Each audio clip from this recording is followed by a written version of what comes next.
ఆఖరికి పొలానికి ఎలుక ముందు పెట్టే వాళ్ళు కూడా రైతును మోసం చేస్తున్నారు.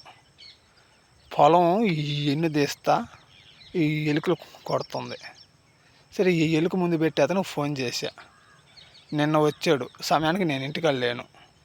సరే ఈ ఎలుక ముందు పెట్టి వెళ్ళిపోతాను అన్నాడు. సరే నమ్మకం మీద సరే పెట్టేసి వెళ్ళిపోమన్నా.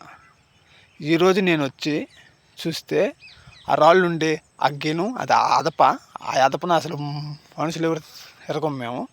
ఆ అదపను మటుకు అసలు ఎలుక ముందే పెట్టలా. ఈ దారిగెనం వరకు ఈ ఎలుక ముందు పెట్టి వెళ్ళిపోయాడు. నేను ఫోన్ చేసి ఆ అదపను ఎలుక ముందు పెట్టలేదు, ఈ దారిగెనం పెట్టామంటే లేదు అంతా పెట్టామంటున్నాడు. సరే రేపు వచ్చి చూపించమన్నా. చూపిస్తే అమ్మ అతనికి కూడా అర్థం అవుద్ది, మనకు కూడా చూపిస్తాడు కదా ఈ ఎలుక ముందు ఆడ పెట్టింది ఏంది. ఆఖరికి ఈ ఎలుక ముందు పెట్టేవాళ్ళు రైతులు మోసం చేసేందుకు సిద్ధంగా ఉన్నారు. నేను చేసిన తప్పు ఎవరు చేయొద్దు. ఎలుక ముందు ఎవరైనా పెడతానంటే దగ్గరుండి మీరు శుద్ధంగా పెట్టించుకోండి ఫ్రెండ్స్. బాయ్.